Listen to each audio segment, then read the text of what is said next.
Inheriting an empire ravaged by barbarians and torn apart by rival emperors, one man rises victorious. His name is Constantine. Fighting under the banner of a new god, he brings unity to a divided Roman Empire. Now, as its armies are defeated and emperors slain by barbarians, Rome is on the brink of disaster. In this chaos, two mighty leaders emerge. One from within the empire, the other from the ranks of its enemy. Their struggle will reveal an empire at war with itself.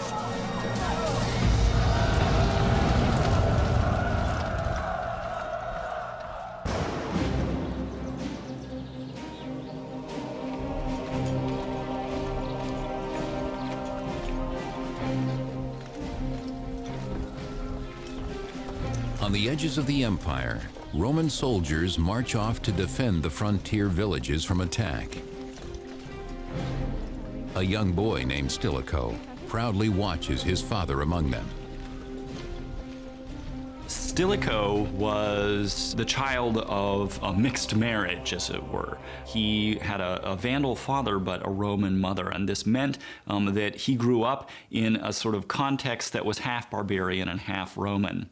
This was not atypical of people in this period, and above all, of people who were associated with the army. Stilicho dreams of becoming a soldier like his barbarian father, fighting to protect the great empire. By this time, a sizable percentage of the officer corps was of what you might call barbarian ancestry. These are men who were recruited, worked their way up the ranks. The next generation, they become the generals.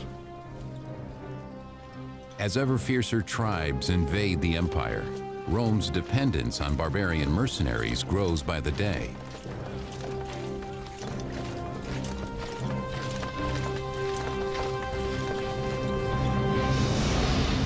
Under pressure to protect its expansive frontiers, the empire divides in two. The west is defended by Emperor Valentinian in Rome, while Emperor Valens defends the east in Constantinople. But Valens is challenged in 378 AD when a savage enemy attacks the city of Adrianople.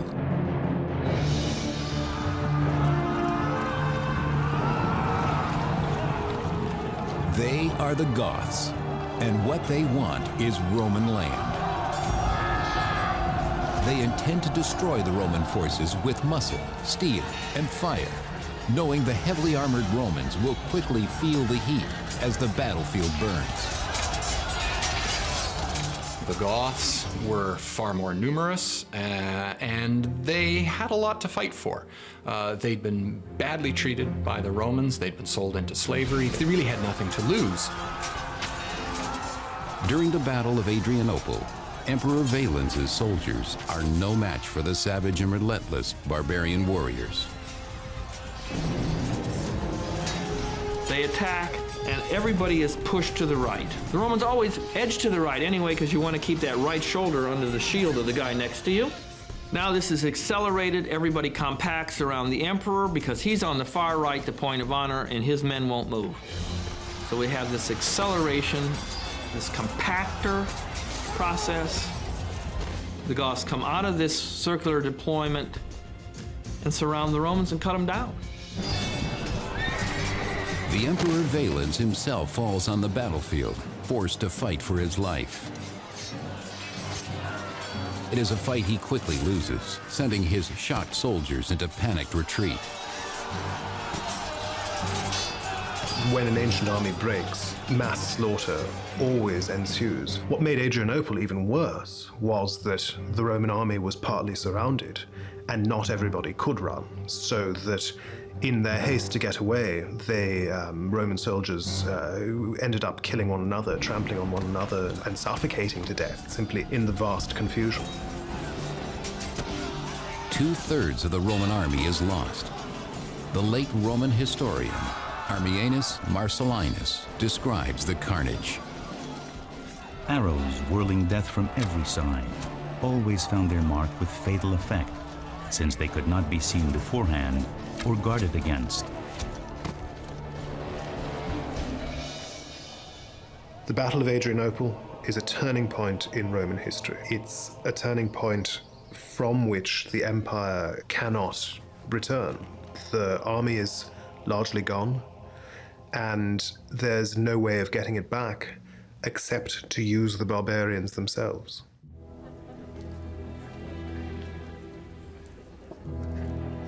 The new Eastern Emperor, Theodosius, does just that. He invites the Goths to a banquet, offering them land in exchange for military service. At his side is Stilicho, now a Roman general in his early 20s. Stilicho was half a barbarian, as it were. He was half Vandal, half Roman. And as is typical for so many of these kinds of guys, he worked his way up through the army. Emperor Theodosius relies on Stilicho to handle negotiations with the Goths, whom he plans to use as mercenaries. The conditions that the Goths achieve from Theodosius are highly unusual because it puts them in a stronger position than they might have expected. The most important thing is that they're not broken up. The Goths who have been fighting Theodosius are all settled in one place. And they're settled in one place without being put under Roman control. Stilicho brokers the deal. In exchange for this land, the entire Gothic force agrees to fight his soldiers in Theodosius's army. Though Stilicho is himself a half-barbarian, Theodosius trusts him like a son and has no doubts. Stilicho was very good at what he did. He distinguished himself. He came to the attention of the emperor. And so as he worked his way through, he got higher and higher and was in command of a large contingent of Theodosius's army. But Stilicho's position does not make him next in line to rule.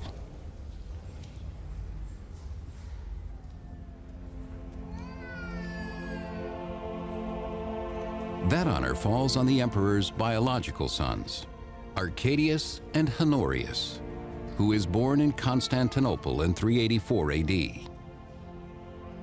Yet Stilicho enjoys a royal connection as well. Stilicho was actually closely related to the Emperor Theodosius. He had clearly been selected from among the many barbarian or semi-barbarian generals as a future leader. So much so that the Emperor Theodosius had married Stilicho to his own niece, and this marriage was a strong point in cementing Stilicho's relationship with the imperial house throughout the course of his life. Though chosen by the emperor to lead, Stilicho's power will always be limited. As a barbarian or a half-barbarian, there was no way he was going to be emperor. That was it.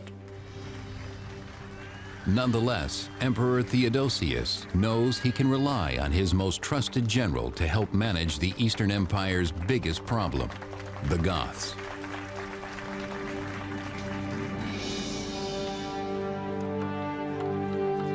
To solidify Emperor Theodosius's new treaty, Gothic boys are sent to training camps to be instructed in Roman military ways.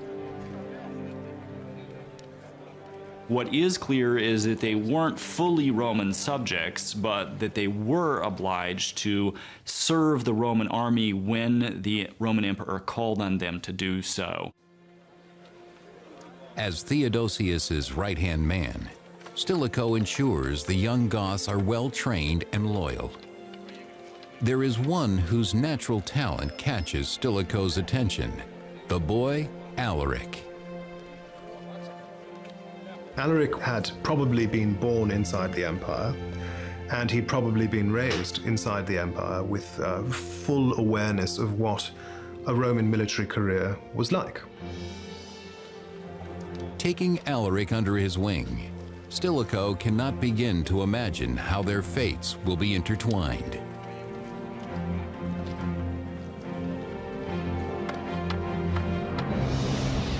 Over the next decade, The Eastern Empire grows stronger under the combined rule of Stilicho and Emperor Theodosius.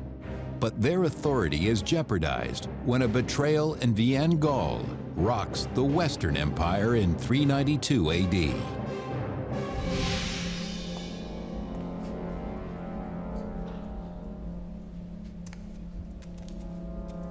While sleeping in his palace, the Western Emperor Valentinian II is murdered by his barbarian guardian Arbogast, who then disguises the death as a suicide. The emperor was the symbol of Rome's empire itself, and so the death of somebody around whom the state was structured, symbolically structured, is a tremendous psychological blow. Worse still, the Western Empire and its army fall under the control of the ambitious barbarian Arbogast. The usurper is now a threat to the Eastern Empire as well.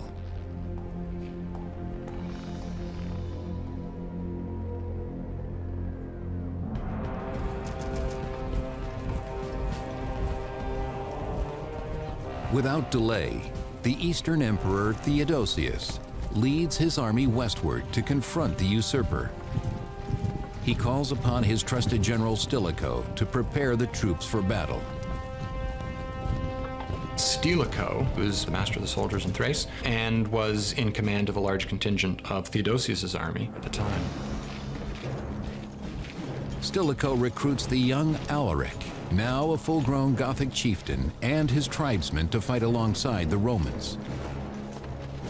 By now, about a quarter of the Roman army is made up of barbarian mercenaries.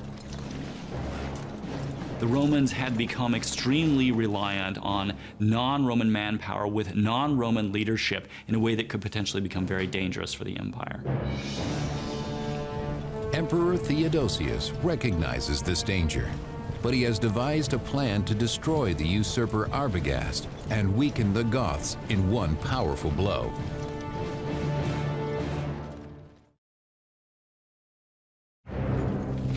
In 394 AD, Theodosius leads his eastern army, including Alaric's Gothic troops, against the forces of the Western Roman Empire, now led by the power-hungry traitor Arbogast.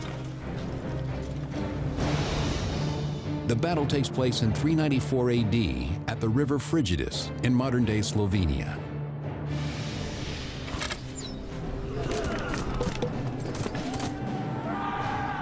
There, confronted with Arbogast's army, Emperor Theodosius orders Alaric and his Goths into battle first, preserving his Roman troops. He almost certainly deliberately put them on the front lines for the very first engagement, knowing that that was the most dangerous position for them. He probably hoped that as many of them would die as possible and yet still achieve victory. The Goths fight for their lives. But Arbogast's forces, hungry for blood and booty, cut them down.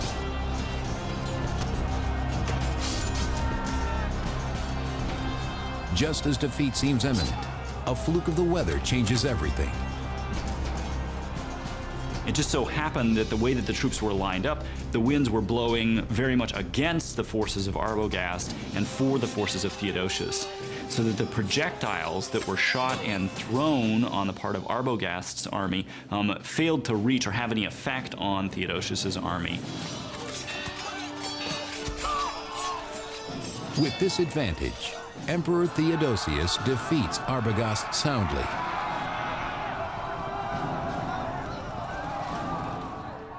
But in the process, he has made a dangerous new enemy. As Alaric searches the bodies of the fallen Goths for survivors, Theodosius's betrayal cuts deep.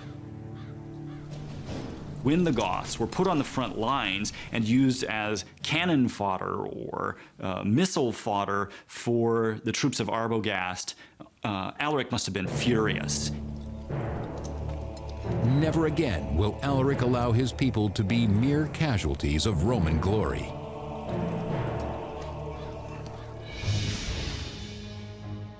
While Theodosius celebrates his victory at the Frigidus and becomes the sole emperor of Rome, Alaric and the Goths take their vengeance, ravaging the Balkans for food and booty.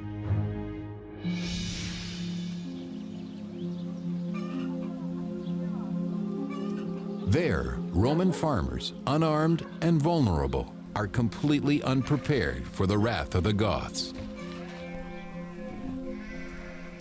Their harvest is exactly what Alaric needs.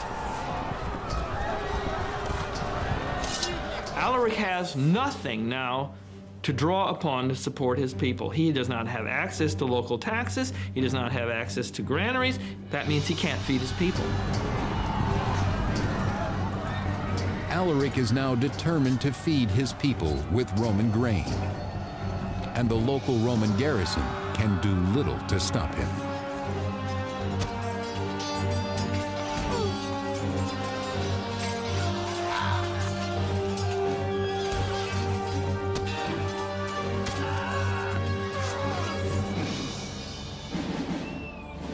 Emboldened by their success, the Goths now declare Alaric their king. With Alaric, they become the first barbarian people to create a kingdom inside the empire. Alaric is very important because what he does is really forge the Goths as a single political unit and really create from a band of soldiers a people. Alaric's Gothic kingdom is unchallenged for now, as the empire faces other, more critical upheavals. In 395 AD, when Emperor Theodosius falls ill and dies, the empire is divided once again. His teenage son Arcadius is made Emperor of the East in Constantinople, and his 10-year-old son Honorius becomes Emperor of the West in Rome.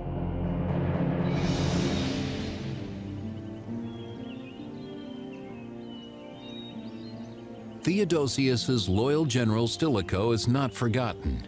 He becomes the boy emperor Honorius's protector and teacher.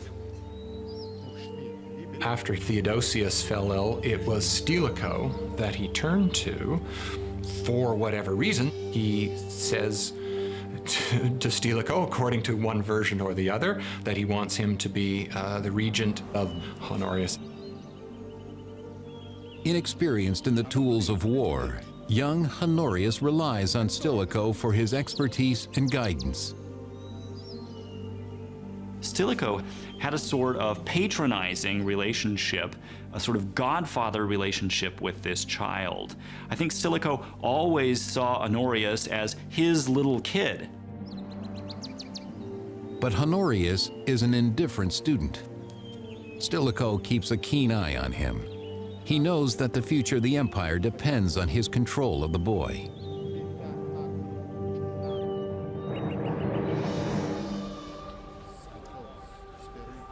In 397 AD, Stilicho secures his hold on Honorius by marrying the young emperor to his daughter. What he was really interested in is having his grandson be emperor, because he married his first daughter, Maria, to Honorius. So clearly he wanted Honorius's son and his grandson to be emperor. So that would be the only possible way that he could have direct familial influence over the next emperor. The wedding guests are scandalized at the joining of the royal bloodlines with a barbarian. But Stilicho is oblivious to their anger, seeing himself as Roman to the core.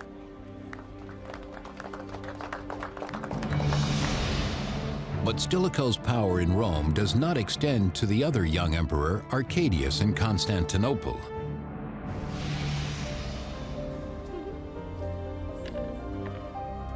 There, the 19-year-old Arcadius enjoys the amusements of the imperial bedchamber, leaving important matters of state to his advisors. Well, the fact that Theodosius, had he been alive to see his sons try to operate without his presence, would have been greatly disappointed. Of that, there can be no doubt. Shockingly, Arcadius grants the honor of consulship to his chief of staff, the eunuch, Eutropius. A eunuch as a consul is like having a porn star elected as president of the United States. This is just so far beyond the pale that people just can't believe it. A eunuch as consul is monstrous. But what makes him truly hated in Constantinople are Eutropius's plans to negotiate with the barbarian Goths.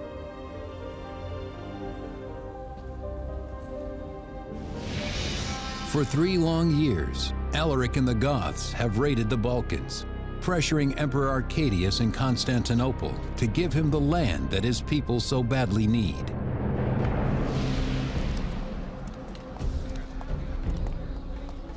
Finally, in 397 AD, Emperor Arcadius invites Alaric to Constantinople at the urging of Eutropius.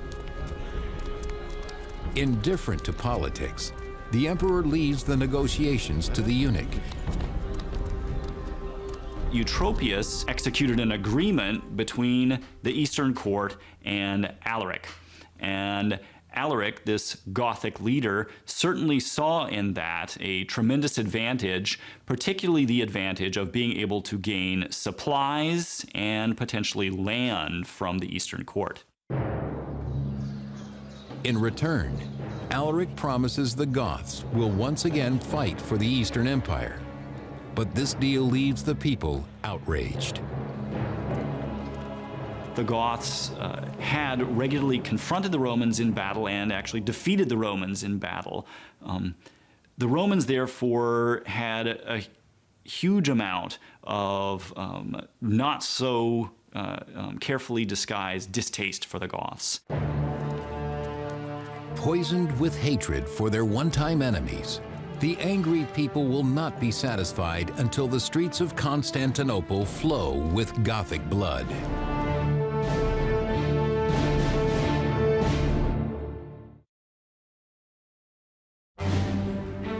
In 397 AD, the Eastern Emperor Arcadius, at the urging of his closest advisor, the eunuch Eutropius, makes a treaty with Alaric the Goth.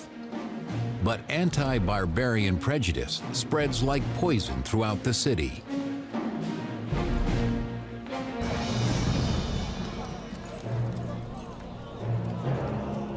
After 2 years of public outcry, Eutropius is finally arrested, swept away in the growing race hatred. His rivals claim his disgrace will quickly appease the angry mob. The problem that arose, of course, was that his power made him unpopular, and he had a great many rivals for control of the imperial court.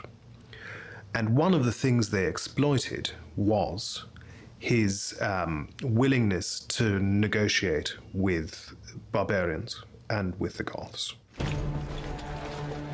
Eutropius is sent into exile and later executed. But his sacrifice does not quell the anti-barbarian fervor of the people, who rise up and massacre every last Goth in the city. It's very difficult in any period to put your finger on the roots of ethnic tension. It's clear enough that the Romans resented barbarians who were invading their territory, but Roman feelings against barbarians went much deeper than that. There was a sort of visceral dislike of anything that smacked of barbarism. Such violence against his people sends an undeniable message to Alaric that a treaty with the East is impossible. The hatred is too deep.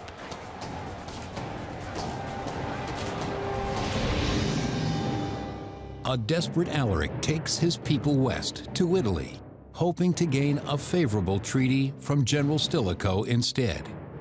But soon a terrible new force threatens both the Goths and Rome: the Huns.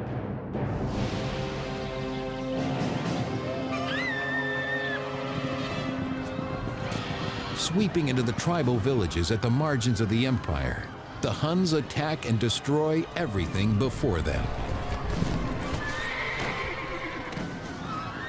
Well, the Huns were moving west. They were looking for greener pastures, as it were, and they're forcing the various Germanic tribes, the nomadic tribes, the settled tribes to move out of their way. The Huns are nasty, they're ruthless, and no one wants to be near them. But to all intents and purposes, they're forcing the others ahead of them like a bow wave in front of a boat, and people are trying to get out of the way. Those who do not flee the savage horsemen are cut down with brutal precision. For the Huns leave no survivors. The Hunnic invasion forces other barbarian tribes deeper into Roman territory. And while Emperor Honorius moves the seat of the Western Empire to the better protected city of Ravenna, the defenseless villages of northern Italy fall prey to the barbarians' devastation.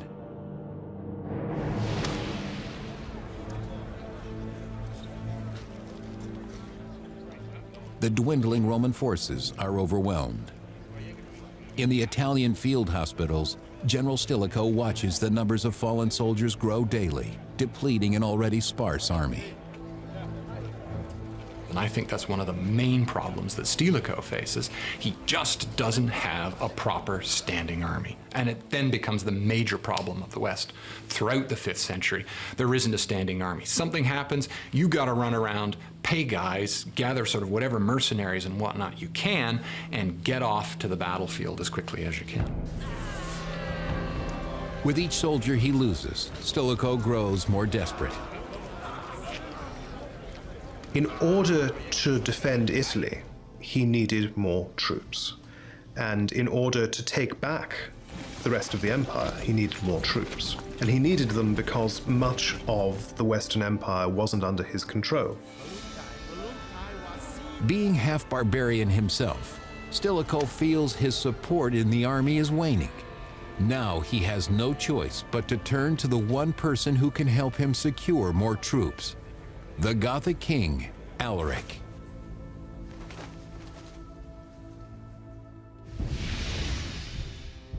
In 406 AD, Stilicho travels to Alaric's camp in Illyricum, modern-day Serbia, offering a deal.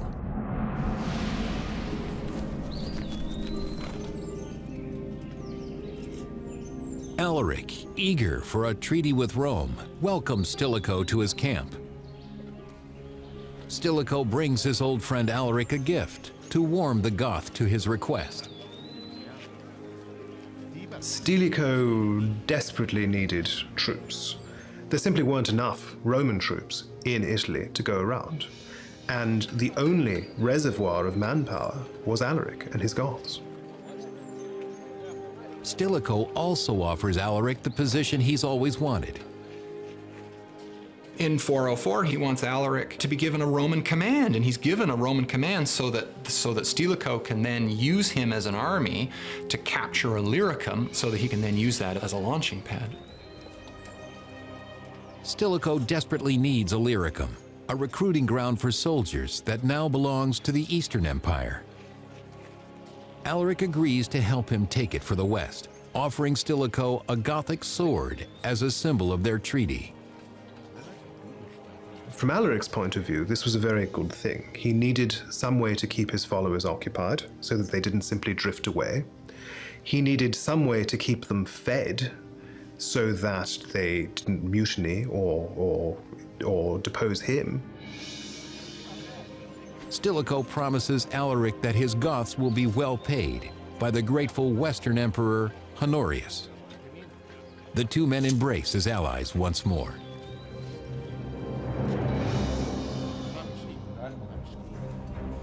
But years go by, and Honorius's court is unwilling to make good on Stilicho's promise to Alaric.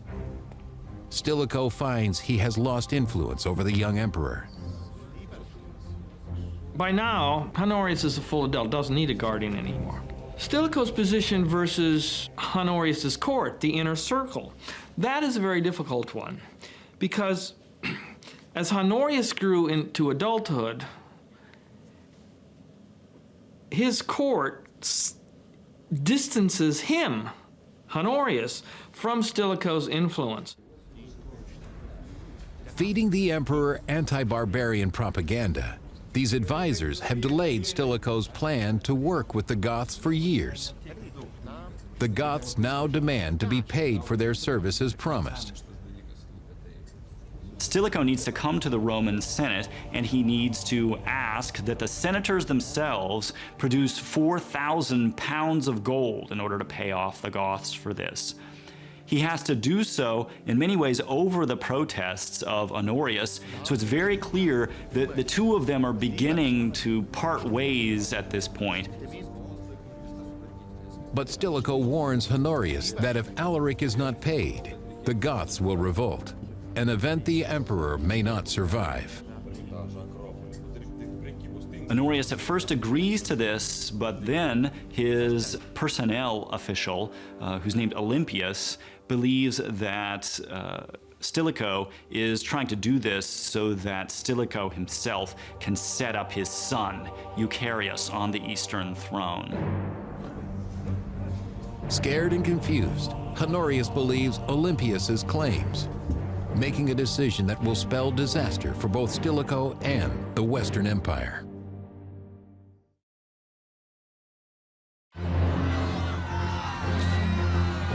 Facing barbarian invasions on the frontier, the Roman general Stilicho appeals to Alaric, king of the Goths, for troops. But Emperor Honorius's advisor, the anti-barbarian Olympius, turns the emperor against Stilicho.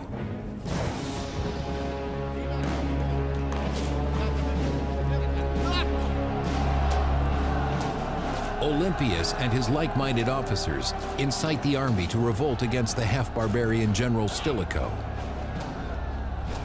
And so Olympius then starts sowing all sorts of rumors amongst the troops as well. The troops riot in August, and they call for the death of Stilicho. Swayed by Olympius's slander, Emperor Honorius responds by issuing a decree against Stilicho. Honorius had many courtiers willing to play upon his fears, to suggest to him that Stilicho was seeking the throne for himself or for his son, and the emperor's mind was really poisoned against Stilicho. Stilicho is himself declared a public enemy, and many of his supporters are massacred in cities throughout Italy.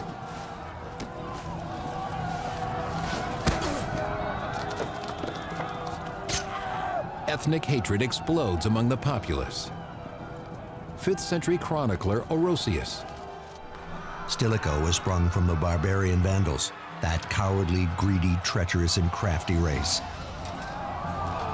The racially motivated violence is brutal, and the victims are quickly overwhelmed. Determined to cleanse the empire of all barbarians, the Romans now hunt for the general himself. The angry mob of Roman soldiers, eager for blood, finds Stilicho in a church in Ravenna, where he has taken refuge. Stilicho flees to a church and tries to escape the decree, knowing full well it will mean his death, but he's given strong assurances that he's only to be arrested and not to be executed. Despite his misgivings, Stilicho decides to give himself up willingly. He was in a position to seize the state for himself, had he wanted to.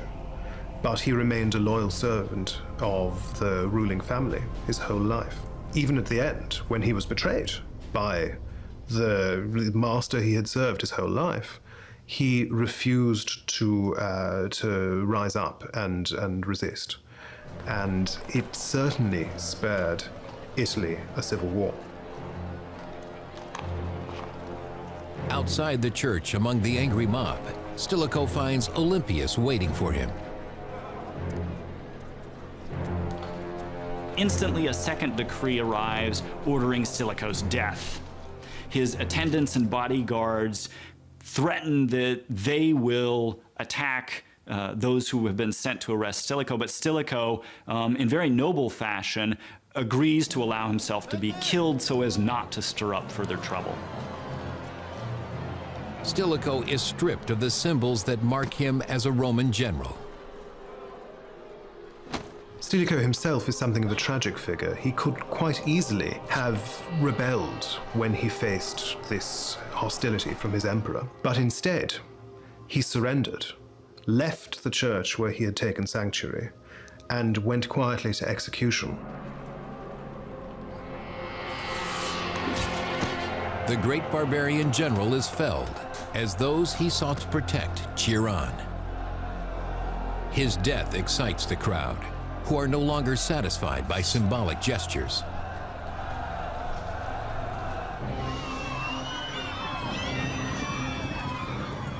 Their hatred of the Goths soon spreads beyond Ravenna to cities throughout Italy. Roman troops attacked any Gothic families, immediately killing as many as 10,000 of them as a response to this anti-barbarian sentiment that had arisen at the end of Stilicho's administration. 6th century historian Zosimus describes the massacre that occurs in the Italian cities in 408 AD. The soldiers fell upon the barbarian women and children in each city, and as if at a predetermined signal, destroyed them and plundered their property. Naturally, those Goths who remained alive and who escaped this massacre were no longer willing to associate themselves with the Romans, and they had an easy and quick place to turn: Alaric's army. 30,000 Goths instantly switched allegiance and joined Alaric. But with Stilicho's death, their treaty with Rome and the money and land it promised them vanish. Alaric and his now powerful army move towards Rome to pressure Emperor Honorius to give them what they want.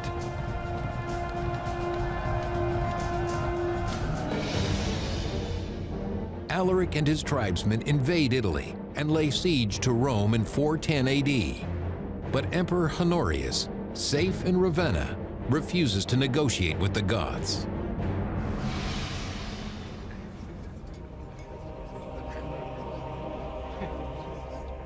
Honorius and his advisor Olympius care little for the people of Rome.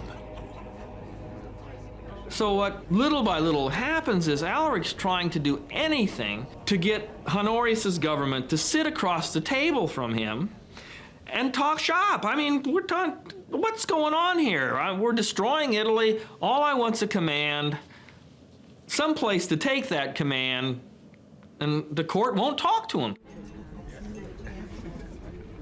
But the Roman senators insist that Alaric's demands must be met or the city will fall. They're negotiating a ransom, in essence, for their city. And what they agree to pay seems like a lot. It's many thousands of pounds of gold. Humoring the senators, Honorius agrees, sending Alaric word of a possible treaty. Come to Ravenna and we'll come to terms. But the anti-barbarian emperor has his own plans for the Goths. In the chaos following General Stilicho's death, the Goths lay siege to Rome. To save the city, Emperor Honorius agrees to make a deal with the barbarians' king, Alaric. Alaric and his troops begin their journey from Rome to Ravenna to meet Honorius for negotiations in good faith.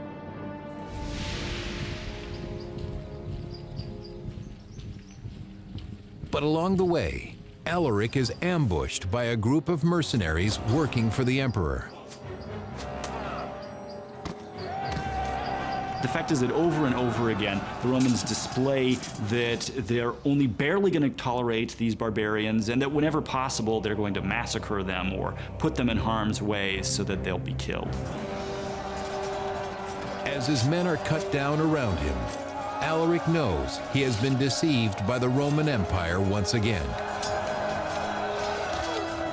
That's a good story of betrayal, of a lack of honor on the part of the court of Honorius. Alaric is a very honorable man who's dishonored by both courts. And one could go on.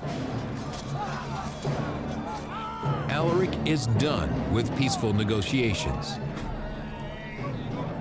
he orders his men back to Rome, bent on destruction.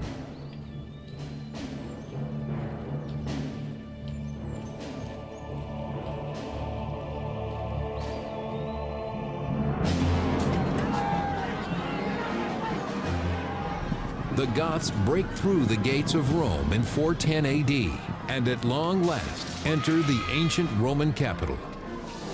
For the first time in 800 years, the great city is sacked. It's important to realize that Alaric didn't want to sack Rome, and he did not want his army to sack the city. It was a decision made out of frustration at the fact that really 2 years' worth of negotiation had failed to get him anything that he wanted. And in the end, he saw no other way forward but to allow his army to sack Rome. Unlike the Romans, who so recently slaughtered thousands of Goth women and children, Alaric orders his soldiers to show restraint. Alaric clearly did his best to stop his troops from indiscriminately killing people or seizing captives. Nonetheless, for 3 days, the Goths plunder the riches of Rome, taking all they can carry.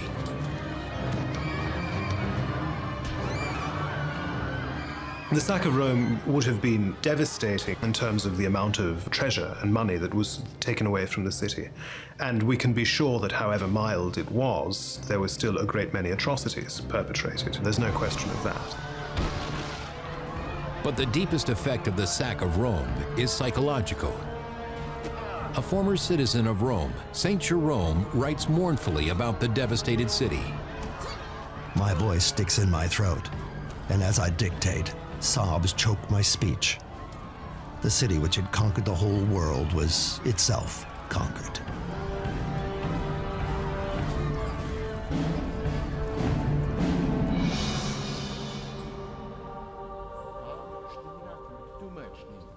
In response to this attack on the very heart of the empire, Emperor Honorius does nothing. It becomes clear that Stilicho's death has robbed the empire of its last great leader. Honorius is, in a sense, a captive courtier figurehead, alone in his palace, surrounded by courtiers with no real sense of what's going on in the world, or anything else, for that matter.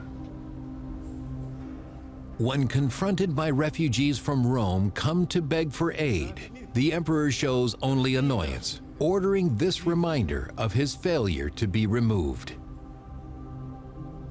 So not only is he distancing himself from the realities of government, he's progressively losing the credibility of the office. Many Romans lose faith in the emperor's ability to defend its people from their barbarian enemies.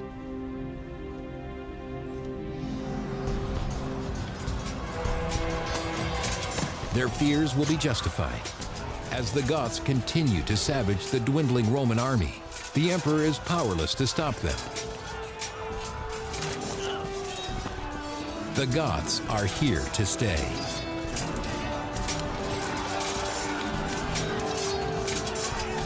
The Gothic kingdom that grows out of Alaric's following is the first real successor to Rome in the West.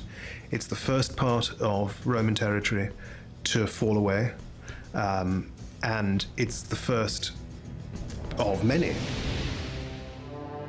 Over the next 40 years, barbarian tribes will continue to pour across the vulnerable borders of the empire, taking large regions of Roman land.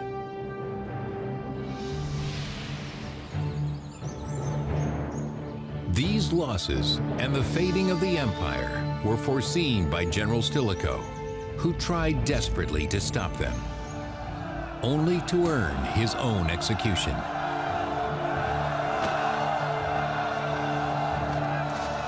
Stilicho's tragic downfall foreshadows the terrible and irreversible fate of the empire itself.